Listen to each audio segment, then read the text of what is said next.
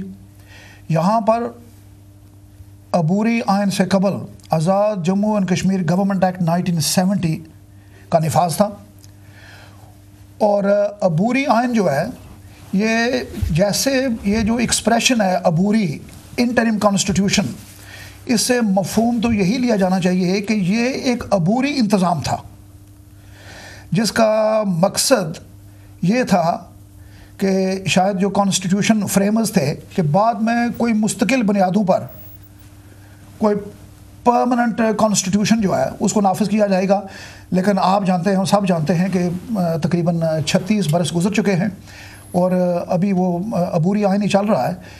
بنیادی طور پر یہ Azad Jammu and Kashmir government act 1970 جو ہے جس میں صدارتی نظام تھا، عبوری آئین جو ہے، عبوری جو انٹرم کانسٹیٹیوشن ایکٹ 74 ہے، اس کے ذریعے سے جو 70 کی گورنمنٹ ایکٹ تھی اس کو ریپیل کیا گیا۔ اس میں بعض جو ہے وہ ترامیم کی گئی۔ بنیادی طور پر جو ترمیم تھی وہ یہ تھی کہ صدارتی نظام کے برعکس پارلیمانی جمہوریت کا نفاذ آزاد کشمیر کی تاریخ میں پہلی مرتبہ کیا گیا۔ ٹھیک ہے، لیکن ایسا بھی ہو سکتا ہے کہ یہ مستقل اس وجہ سے نہیں ہوا چونکہ ریاست جو ہے خود متنازع ہے پوری۔ بالکل، اس کو مستقل تو ہونا ہے، لیکن شاید یہ اس وقت تک تعطل کا شکار ہوا جب تک پوری ریاست کا کوئی ایک وجود سامنے نہیں آتا۔ I would agree۔ اور یہ اس طرح تھا، آپ کی کیا انڈرسٹینڈنگ ہے ظفر صاحب، کہ اس طرح ہو سکتا ہے کہ شاید آزاد کشمیر کی اسمبلی نے اس کو اپروو کرنا تھا؟ آپ کی کیا انڈرسٹینڈنگ؟ اس میں سب سے پہلے شکریہ آپ کا جو آپ نے یہاں مدعو کیا۔ یہ بیرسٹر صاحب جو اس پر ایک پروفیشنل رائے رکھتے ہیں، میں اس کو ایک سوشل اور پولیٹیکل نقطہ نظر سے یوں دیکھوں گا کہ کیا یہ بہتر نہ ہوتا کہ یہی جو انٹرم یا جو یہ عبوری آئین ہے یا ایک ضابطہ رولز ہیں اس کے گورننس کے، یہ جو مقامی لوگ یا ان کے جو نمائندے ہیں انہی کے سامنے یہ رکھا جاتا تو وہی جو ہیں اس کو ایوالو کرتے، اور جو وہ ایوولوشن ہوتا تو اس کو صحیح معنوں میں آپ کہہ سکتے تھے کہ یہ کشمیری جو یعنی کہ آزاد کشمیر میں لبریٹڈ ٹیریٹریز میں جو کشمیری ہیں انہوں نے اپنے لیے ایک انٹرم جو ہے ایک فریم ورک جو ہے وہ وضع کر دیا ہے تا وقت کے باقی جو ریاست کا باقی حصے ہیں وہ جو ہے وہ آزاد ہو جائیں۔ پھر دوسری ایک یہاں سوال ایک اور بھی تاریخی تناظر میں جو ہے وہ ابھرتا ہے، وہ یہ کہ آزاد کشمیر کی جو گورنمنٹ ہے اس کو ہم اکثر یہ کہتے ہیں کہ یہ مہاراجہ کشمیر کی جو حکومت جس کو 27 اکتوبر 1947 کو ختم کر دیا گیا تھا اس کی یہ جانشین حکومت ہے۔ یہ ایک عام جو ہے عوام میں بھی ہے اور ہمارے لیڈران جو ہیں وہ بھی کہتے ہیں۔ ٹھیک ہے، تو اس تناظر میں بھی اگر دیکھا جائے تو یہ جو فریم ورک ہے یہ فریم ورک ایوالو ہونا چاہیے تھا، یہ آرگینک یعنی کہ گراس روٹ سے یہ جو نمائندے ہیں وہ خود اس کو جو ہے جیسے کہ کنسٹیچوئنٹ اسمبلی ہوتی ہے جس طرح کے، لیکن یہ 1970 کے اندر تو سنا ہے کہ جو کنسٹیٹیوشن صدارتی تھا اس کے اندر تو آزاد کشمیر کے جو صدر تھے یا جو کونسل بنی ہوئی تھی اس کو تو اختیارات تھے۔ پھر 1970 یہ جو الیکشن میں کچھ پرابلم ہوئی جو بھٹو صاحب کی اور یہ باقی جماعتوں نے کچھ گڑبڑ کی تو انہوں نے لکھ کر جو ہے میرے خیال میں وہاں بھی جو ہے کوئی ایوولوشن صحیح نہ تھا۔ اگر ہم 1970 سے پہلے بھی چلے جائیں 60s میں بیسک ڈیموکریسیز تھی، بیسک ڈیموکریٹس ہوتے تھے، وہاں یعنی state system state council system ہوتا تھا اور 4-6 جو ہے میرے خیال میں نمائندے ہی 12 اسٹیٹ کاؤنسل 12 پاکستان سے ہوئے تو 1947 سے 60 تک جو، اور پھر یہ ہے کہ 12 پاکستان سے 12 آزاد کشمیر تقریباً 1970 تک جو ہے تقریباً 1960 تک اور 70 تک جو ہے تقریباً ایک ہی جماعت جو جو ہے اس کو اختیار تھے اور سپریم ہیڈ اس کے جو ہے جو نہیں. جب یہ بھٹو صاحب کے زمانے میں یہ ان پلیس ہوا, لکھا گیا, آزاد کشمیر کی جو جماعت تھی مسلم کانفرنس یا دوسری جو جماعتیں تھیں, انہوں نے کوئی اعتراضات وغیرہ نہیں کیے تھے؟ اعتراضات تو اس وقت بائیکاٹ کیا تھا. اعتراضات تو اس وقت تھے, یہ تو اعتراضات تو تھے چونکہ اب وہاں نظریاتی اعتراضات بھی تھے, اور چونکہ اس وقت کا جو ماحول تھا وہ یہ تھا کہ ان کے پاکستان میں ایک تبدیلی آ چکی تھی, ایک پولیٹیکل اور سوشل ریولوشن جو ہے وہ آ چکا تھا, پاکستان جو ہے وہ جو ہے تقسیم ہو چکا تھا, اور مشرقی پاکستان نہیں رہا تھا. تو ایک اتھل پتھل تھی, اور جو ہے ری انفورس اور اپنی پوزیشن کو بھٹو صاحب مستحکم کرنا چاہتے تھے. بیرسٹر صاحب, اس کے اندر جو یہ کیوں کنٹروورشل ہے اور اس کے اندر جو قابل اعتراض نکات ہیں وہ کیا ہے؟ دیکھیں جی, عبوری آئین جو ہے نا 74, اس میں وہ جو حکومت پاکستان ہے وہ اس کے پیچھے جو ان کا پس منظر ہے کہ ہماری رسپانسبلٹیز ہیں, فرائض ہیں UNCIP ریزولوشنز کے تحت, United nations commission on India and Pakistan, in order to provide better government within the territories known as آزاد جمہوریہ کشمیر. تو اس کے تحت انہوں نے جو بھی وہ گریجولی وہاں پر جو بھی انتظام وہ کرتے رہے, ان کا موقف یہی ہے کہ ہماری جو رسپانسبلٹیز ہیں ان کے پیش نظر ان کے مطابق ہم یہ بندوبست کر رہے ہیں. اب جو بھی نظام حکومت وہاں پر رائج ہوا نا, پروفیسر صاحب نے فرمایا کہ ایوب خان کے وقت بیسک ڈیموکریسیز تھی, اس کے بعد یحییٰ خان کے وقت جو ہے آزاد جمہوریہ کشمیر گورنمنٹ ایکٹ 1970 صدارتی نظام آ گیا. اور پروفیسر صاحب, میں مطلب یہ بھی اتفاق کروں گا کہ پروفیسر صاحب کی یہ آبزرویشن بالکل درست ہے کہ بیشتر وقت تک آزاد کشمیر کی سیاست میں اجارہ داری رہی ہے, اور اٹ از اسٹل ناؤ اجارہ داری اور قسم کی. جی اجارہ داری بیہانڈ 70s اور اس کے بعد. میرا خیال ہے اس میں وہ دیکھنا یہ پڑتا ہے جی کہ جو پاکستان کی گورنمنٹس ہے ان کی خواہشات کے مطابق, کیونکہ پاکستان کی جو بھی حکومت ہوگی یہ مطلب ہے لیٹس فیس فیکٹس, تو اس میں اگر حقیقت پسندی سے کام لیا جائے تو جیسا یہ عبوری آئین میں اب جو بھی اصلاحات کی بات ہو رہی ہے, حکومت پاکستان کی پیش کی منظوری کے بغیر وہاں پر کچھ بھی نہیں ہو سکتا. ٹھیک ہے, that's a bottom line. دیکھنا یہ ہے شراز صاحب, اور جیسا کہ بیرسٹر صاحب نے فرمایا, دیکھنا یہ ہے کہ آپ یہ جو چینجز لانا چاہتے ہیں, یہ جو کانسٹیٹیوشنل چینج لانا چاہتے ہیں, آپ کے آبجیکٹیوز کیا ہیں, اور پھر دیکھنا یہ ہے کہ اس وقت پرابلمز کیا ہے. میرے نزدیک جو نقص کیا ہے جی, نقاص تو بتائیں. میرے نزدیک یہ جو بہت ایک ویکیوم ہے وہ یہ ہے کہ اس میں گورننس کا جو ہے ایک ویکیوم ہے, ریپرزنٹیشن کا ویکیوم ہے, اور پھر یہ ہے کہ جو بھی آپ کے پاس انسٹرومنٹ ہے جس کو کانسٹیٹیوشن ہم کہہ سکتے ہیں, وہ جو ہے وہ ریفلیکٹ نہیں کرتا آپ کا جو پاپولر سینٹیمنٹ ہے اس کو ریفلیکٹ نہیں کرتا. قطعی نظر اس کے کہ وہ سینٹیمنٹ جو ہے وہ پاکستان کے بارے میں کیا رائے رکھتا ہے, ہندوستان کے بارے میں کیا رائے رکھتا ہے, سرزمین کشمیر کے مستقبل کے بارے میں کیا رائے رکھتا ہے. یہ ایک اصولی جو بات ہے وہ یہ ہے کہ جو آپ کے پاس یہ کانسٹیٹیوشن ہے, آپ یہ کہنا چاہ رہے ہیں کہ جو ریفارمز آ رہے ہیں, دیکھنا یہ ہے کہ اس کے آبجیکٹیوز کیا ہے. دیکھنا آپ نے یہ تو کنسپریسی تھیوری ہوئی. آپ نے ابتدائی جو جملے ہیں اس میں یہ کہا ہے کہ 18th امینڈمنٹ جو ہے پاکستان میں ہوا ہے, اس میں مقامی صوبوں کو دے دیے گئے, آزاد کشمیر کو نہیں دیا گیا. اس کے تناظر میں جو ہے یہ پرپس پیپلز پارٹی کی گورنمنٹ جو ہے وہ ان کے ہی لوگ ہیں اس وقت حکومت میں آزاد کشمیر میں, وہ کچھ جو ہے وہ کرنا چاہتے ہیں, لوگوں کی نظروں میں وہ اپنے آپ کو جو ہے وہ کچھ یعنی ظاہر کرنا چاہتے ہیں. لیکن سوال یہ جو فنڈامنٹل سوال ہے, یعنی بیسک جو سوال ہے وہ یہ ہے کہ آپ آخر چینج کس قسم کا چاہتے ہیں. کیا جو حکمران طبقہ ہے, جو ارباب اقتدار یا جن کی اجارہ داری آ رہی ہے یا جو بھی ہیں, کیا وہ یعنی پیرٹی چاہتے ہیں پاکستان کے دوسرے 4 صوبوں میں جو نظام مملکت ہے یا جو لوکل گورنمنٹ ہے, یا وہ کچھ اور چاہتے ہیں؟ اگر دیکھیں پیرٹی چاہتے ہیں اختیارات کے حوالے سے، تو پھر وہ تو بالکل قطعی نظر سے وہ جو کشمیر کا وہ تاریخی جو پس منظر ہے اس سے وہ بالکل اپنے آپ کو جو ہے وہ ریموو کر رہے ہیں۔ برس صاحب ایک بڑا ریلیونٹ کوشچن ہے، جب لوگ کہتے ہیں آزاد کشمیر پاکستان یہ کر گیا وہ کر گیا، ہمیں اختیارات نہیں ہیں، پاورز نہیں ہیں، کیا مقبوضہ کشمیر میں اسی طرح کے ارینجمنٹس نہیں ہیں جس طرح ہمارا؟ نہیں، آپ آ جائیں آزاد کشمیر پر۔ نہیں میں ایک بات بتاؤں، وہاں پر کیا ہے؟ وہاں تو انہوں نے اپنا کانسٹیٹیوشن جو ہے اس میں اس کو اسی طرح ہے نا، کانسٹیٹیوشنل ڈسٹنکشن ہے جی کہ پاکستان کے مقابلے میں پاکستان میں صورتحال یہ ہے، جو حقائق ہیں وہ یہ ہے کہ میں ہندوستان کی بات کر رہا ہوں، جی مقبوضہ کشمیر کی اسی کا سملر ہے، اسی کا میں کمپیریٹیو انالیسس جو سرسری طور پر کر رہا ہوں۔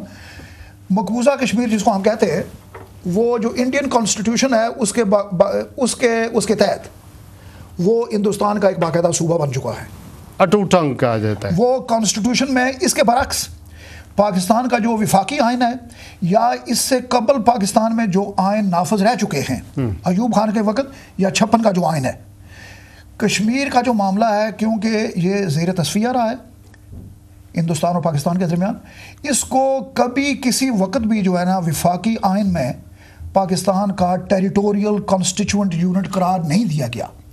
اب بھی صورتحال یہی ہے، جب ہم حقوق کی بات کرتے ہیں نا جی کہ وہ پاکستان میں جو صوبے ہیں ان کے جو کانسٹیٹیوشنل رائٹس ہیں، ہمارے فیڈرل کانسٹیٹیوشن کے تحت کانسٹیٹیوشنل رائٹس جو ہیں نان ایگزسٹنٹ ہیں، کیونکہ ہم پاکستان کے وفاقی یونٹ تو نہیں ہے نا۔ ٹھیک ہے، یہ ایک علیحدہ ارینجمنٹ ہے، ٹیریٹوریل یونٹ ہے، جو مطلب ہے کہ کیونکہ کشمیر کا تنازع جو ہے تصفیہ طلب ہے، اس وقت تک پاکستان نے یہ ارینجمنٹ کیا ہے کہ انٹرم گورننس جو ہے اس کے لیے جو بھی انہوں نے من مانی کی ہے، لیٹس فیس اٹ، حقائق یہ ہے کہ حکومت پاکستان جو بھی وہاں پر بندوبست کرے گی، آج اگر وہ چاہیں تو 5 منٹ کے اندر یہ جو انٹرم کانسٹیٹیوشن ایکٹ ہے اس کو اٹھا کر ردی کی ٹوکری میں پھینک دیں۔ وہ کیسے؟ نہیں تو پورا یہ جو خطہ کس طرح چلے گا پھر؟ میرا مطلب ہے کہ ان کی مرضی ہے جی، ان کی سوابدید ہے، اور وہ پہلے اس کو اپنے اختیارات کو استعمال کر بھی چکے ہیں۔ سردار ابراہیم کو جو ہے وہ خورشید والا خورشید صاحب ایوب خان کے وقت ہوا کیا تھا، ناظرین کے لیے کلیئر تو کر دیں۔ میرا کہنے کا مطلب یہ ہے جی کہ وہاں آزاد کشمیر میں جو کانسٹیٹیوشنل پوزیشن ہے وہ یہ ہے کہ جو unchallenged constitutional and political sovereignty ہے وہ اسلام آباد کے پاس ہے۔ ٹھیک، نقطہ کلیئر ہے، لیکن کے ایچ خورشید والا جو آپ نے بات کرنی تھی وہ آپ نے کی نہیں، چکے کے ایچ خورشید صاحب نے ملاقات کی تھی شیخ عبداللہ سے جب وہ پاکستان آئے، ٹھیک، اور انہوں نے کشمیری زبان میں آپس میں بات کی، اور بعد میں ایوب خان صاحب نے ان کو کال کیا اور باہر سے گاڑی اور جھنڈا غائب تھا۔ یہ دس از دا فیکٹ۔ میں بھی تو نالج رکھتا ہوں شراز صاحب، میں آپ سے ود رسپیکٹ یہ کہوں گا کہ کچھ چیزیں بائی پروڈکٹ ہوتی ہیں، جیسے کہ خورشید صاحب کے ساتھ برتاؤ جو کیا گیا، یا مثلاً یعنی سردار قیوم صاحب کی بھی بھٹو صاحب کے زمانے میں بھی جو ہے وہ بھی زیر اعتاب آ گئی۔ سردار ابراہیم صاحب جو ہیں he got to big for some people, اور ان کو جو ہے ان کے مقابلے میں سردار قیوم صاحب کو، لیکن یہ تو پاکستان، دیکھیں یہ پاکستان کا قصور نہیں ہے، پاکستان کی حکومتوں کا قصور ہے کہ پارٹیز اگر ڈیفرنٹ آ جاتی ہے، نواز شریف کی اگر پارٹی آ جائے یا مسلم لیگ کی آ جائے تو آزاد کشمیر میں اپنے پرو ان کو نوازیں گے نا۔ میں آپ کی بات کو ذرا آسان کرتا ہوں، یعنی بات یہ ہے کہ پاکستان کی مملکت کو آپ ایک طرف رکھیں نا، آپ یعنی ہم یہاں حکومتوں کی بات کر رہے ہیں اور حکمرانوں کی بات کر رہے ہیں، ارباب اقتدار کی بات کر رہے ہیں، ویسٹڈ انٹرسٹ کی بات کر رہے ہیں، اور پھر لوگوں کے سر میں نے ابھی قابل اعتراض نکات پہ آنا ہے سر، لوگوں کے حقوق کی بات کر رہے ہیں، اور یہ جو کانسٹیٹیوشن اس وقت آزاد جموں کشمیر میں لاگو ہے، یہ ایکسپرٹ ہیں کانسٹیٹیوشنل، اس میں کہیں بھی لوگوں کے جو بنیادی حقوق ہیں ان کی ریپرزنٹیشن نہیں ہے۔ اس کی 2 وجوہات ہیں، ایک یہ کہ یہ ایک جو 59 کلوزز کا ایک پیپر ہے وہ کسی نے ڈرافٹ کر کے دے دیا، کس کو؟ پریزیڈنٹ آف AJ کے یا جو بھی وہاں کے جو حکمران ہیں۔ تو دوسرا یہ کہ اس کو جس پروسیس کے تحت آنا چاہیے تھا وہ پروسیس کے تھرو یہ نہیں، لیکن یہ آزاد کشمیر کے بڑے بڑے لیڈر سردار سکندر ایاد خان صاحب، سردار عبدالقیوم خان صاحب، یہ بیرسٹر سلطان محمود چودھری صاحب، سردار عتیق صاحب، یہ کتنے راجہ فاروق صاحب، ان لوگوں نے چینج کیوں نہیں کیا اس کو؟ اسی کے تحت 36 سال ہو گئے ہیں انہوں نے حکومت کی ہے، وہ why didn't they change it? ذاتی مفادات نہیں، اعتراضات کیا ہیں آپ کو؟ مطلب نکات کو سامنے لائیں. واٹ آر دی کیا نمبر 1 میرا ٹائم بہت قیمتی ہے، پلیز. آپ کا ٹائم بھی قیمتی ہے، ہمارا ٹائم بھی قیمتی ہے، ہم آپ کے ساتھ یہاں بات کرنے کے لیے آپ نے مدعو کیا تو آئے ہیں. بات یہ ہے کہ جو وہاں مفاداتی سیاست ہے یہ تو اسٹیبلش ہو چکا ہے. نیکسٹ ون آپ دوسرا یہ کانسٹیٹیوشن پہ اس میں کانسٹیٹیوشن کے عام آدمی کی ریپرزنٹیشن وہاں نہیں ہے. اسمبلی میں 12 سیٹیں پاکستان میں ہیں، وہاں پر اتنی ہیں. آپ مینیپولیشن اگر کریں گے 29 میں آزاد کشمیر کے اندر مینیپولیشن اگر آپ کریں گے، نہیں مینیپولیشن کی بات نہیں ہے. دیکھیں آپ ریپرزنٹیشن نہیں ہے اس وقت. مجید صاحب آپ کے چیف ایگزیکٹو، آپ کا جو پریزیڈنٹ ہے، آپ کا پریزیڈنٹ ہے، آپ کا جو پرائم منسٹر ہے، آپ کا جو وزیر ہے، آپ کا جو ایڈوائزر ہے، آپ کی جو پولیٹیکل پارٹیز ہیں، وہ آپ کو ریپرزینٹ نہیں کرتی آزاد کشمیر میں. چلو یہ ایک ہو گیا اکارڈنگ ٹو دس کانسٹیٹیوشن. ٹھیک ہے، نہیں کرتی ہے. They are not loyal to سرزمین، کیا اس کو کہتے ہیں؟ They are loyal to where. اب ان کو تو جو دیکھیں they are loyal to there. چلو یہ تو لوگوں کے ہو گئے، پرسنل اسپیسیفک ہو گئے. اب آ جائیں نکات پہ. کون کون سے اعتراض ہے؟ ایک تو یہ ہے پریزنٹیشن نہیں ہے صحیح طریقے سے جس طرح ہونی چاہیے، سب کی انوالومنٹ نہیں ہے. نہیں، ایک تو یہ ہے کہ جو مثال کے طور پر آپ کے ہائی آفیشلز ہیں، ہائی آفیشلز جو ہیں they have to go through a process, جیسا کہ اوتھ آف الیجنس ہے، جو ایک فنڈامنٹل چیز ہے جہاں کہ آپ کی انڈیپینڈنس یا آپ کے اختیارات کا جو ہے معاملہ آ جاتا ہے. اسمبلی اور کشمیر کونسل کا دیکھیں جی قابل اعتراض پوائنٹ. آپ تو پوائنٹ کی بات تو سمجھیں نا، پوائنٹ دیں مجھے کہ کون کون سے اعتراضات ہیں. دیکھیں جی اب شیراز صاحب وہاں پر بات چل رہی ہے کہ آئینی اصلاحات، ٹھیک ہے، کانفرنس بھی نہیں نکائس کیا ہے، why we want to change it. اس میں جو بنیادی اعتراض ہے نا، وہ پہلے تو یہ ہے نا کہ جو جیسے کہ میں نے پہلے گزارش کی ہے، جب بات آتی ہے نا پولیٹیکل اینڈ کانسٹیٹیوشنل ساورنٹی، جو حاکمیت اعلیٰ ہے، لوگوں کی ساورنٹی نہیں ہے، وہ آزاد کشمیر کے پاس نہیں ہے. اور 24 اکتوبر 47 سے لے کر آج تک جو ایبسولوٹ ساورنٹی ہے وہ ہمیشہ سے مرکوز رہی ہے اسلام آباد میں. ٹھیک ہے، پہلے تو یہ اعتراض ہے. اب دوسری بات یہ ہے کہ ہمارے لیے جو نا ڈائلیما یہ ہے کہ آزاد کشمیر میں جو پولیٹیشنز ہیں، جو ارباب اقتدار ہیں، وہ کیا پاکستان سے تصادم کی جو مطلب راستہ اختیار کر سکتے ہیں، کنفرنٹیشن کر سکتے ہیں، اس حد تک جا سکتے ہیں کہ ہمیں جو مظفر آباد کی حکومت ہے بین الاقوامی قانون کے تحت تسلیم کرے، باختیار بنائیں، جو کہ حقیقت میں ہونا چاہیے تھا. آر یو سیئنگ کہ جو ہے ریکگنائزیشن آف اے جے کی گورنمنٹ کو ایک ملک کے طور پر تسلیم کر لیا جائے انڈر انٹرنیشنل لا؟ نہیں، لیکن یہ تو اقوام متحدہ کی وجہ تو وہ تو ہے نا مترازہ ہے. شراز صاحب آپ کی یہ آپ یعنی 24 اکتوبر کا انہوں نے ذکر کیا ہے، وہاں تاریخ میں 4 اکتوبر بھی آتا ہے، یعنی ریپبلک آف جموں کشمیر جو ہے وہ ڈکلیئر ہو گئی تھی. کس نے ڈکلیئر کی؟ جن لوگوں نے مہاراجہ کشمیر کے خلاف ریبیلین کی اور بغاوت کی، اور انہوں نے ایک حکومت، اس میں سردار ابراہیم صاحب کا ذکر آتا ہے، اس میں انور گلکار صاحب کا ذکر آتا ہے. یہ سارے تاریخی جو ہیں یہ فیکٹس ہیں. اب دیکھنا یہ ہے کہ ساورنٹی جو ہے، عوام کے پاس ساورنٹی نہیں ہے. آپ جب کہتے ہیں کہ یہ انقلابی حکومت ہے، یہ جانشین ہے اس ڈرکونین یعنی کہ مہاراجہ کی، ڈسپوٹک مہاراجہ کی، تو کہاں ساورنٹی ہے؟ ساورنٹی جیسے کہ انہوں نے کہا ہے کہ لوگوں کے پاس ساورنٹی نہیں ہے. وہ ساورنٹی جب تک نہیں آئے گی، آپ نے کشمیر کونسل کا ذکر کیا، کشمیر کونسل کو ایک لفظ کے ساتھ جو ہے ڈیفائن کیا جا سکتا ہے کہ it is an instrument of colonial rule, یعنی اور کوئی اس کا طریقہ نہیں ہے. سب کانٹیننٹ کے تناظر میں دیکھیں، پاکستان کا جو فیڈرل سسٹم ہے اس کے تناظر میں دیکھیں، یعنی کہ سوائے اس کے کہ اس کو آپ کہہ سکتے ہیں کہ ایک کولونیل ایڈیفس ہے. جیسے کہ برطانیہ ہندوستان کو جو ہے رول کرتا تھا، ایک انڈیا آفس ہوتا تھا اور اس میں ایک سیکرٹری فار انڈیا ہوتا تھا اور آگے وائس رائے ہوتا تھا. اب دیکھیں نا کشمیر کونسل کی جو ممبرشپ ہے، ایک تو وہ الیکٹڈ نہیں ہے، دوسرا اس کی جو ایگزیکٹو ایکس آفیشیو پاور ہے وہ پرائم منسٹر آف پاکستان کی ہے. بالکل، اس کے علاوہ تو اور کسی کی ہے ہی نہیں. اس کا فائدہ کیا ہوگا اگر یہ ریکگنائز کر لیا جائے آزاد حکومت کو تو ایز اے ملک؟ جی جیسے کہ میں نے گزارش کی ہے نا جی کہ چاہیے تو یہ تھا، اور میں پروفیسر صاحب سے اتفاق کرتا ہوں کہ ہونا تو یہ چاہیے تھا کہ جو ریولوشنری گورنمنٹ فارم ہوئی تھی 4 اکتوبر کو، جی حکومت پاکستان کو چاہیے تھا کہ اس وقت جو ہے وہ اس کی پشت پناہی کرتے ہوئے اس کو خود تسلیم کرتے، سب سے پہلے پاکستان کرے، اور اس کے بعد جو بیرونی ممالک ہیں، جو دوست ممالک ہوں گے، وہ تسلیم کریں۔ اس میں پھر یہ ہوگا کہ انٹرنیشنل لاء کے تحت جو ریولوشنری گورنمنٹ اس وقت تھی اور جو گورنمنٹ آج ہے، اس کو سکسیسر گورنمنٹ ٹو دی مہاراجا ہری سنگھ تسلیم کیا جائے گا، ڈی فیکٹو اینڈ یورے، کہ حقیقت کے مطابق بھی اور جیسے کہ انصاف کے مطابق ہونا چاہیے، جی لیگلی بھی، بالکل۔ تو اس میں جو فوائد ہیں شیراز صاحب، وہ اس میں سر نہ یہ ڈی فیکٹو ہے نہ ڈی جورے ہے، اس میں ایسی کوئی صفات ہی نہیں ہے، اور جس کانسٹیٹیوشن کے تحت یہ رول کر رہے ہیں، یعنی 2.5 ملین یا 3 ملین لوگوں کو، گلگت بلتستان کو تو چھوڑیں چونکہ اس کے بارے میں ایک اور انکانسٹیٹیوشنل جو ہے۔ میرے دوست اور بہت ماشاءاللہ بہت گہری نظر رکھتے ہیں آزاد کشمیر کے کنسٹیٹیوشن کے بارے میں، پچھلے 2 سالوں سے کنٹینیوسلی لکھ رہے ہیں۔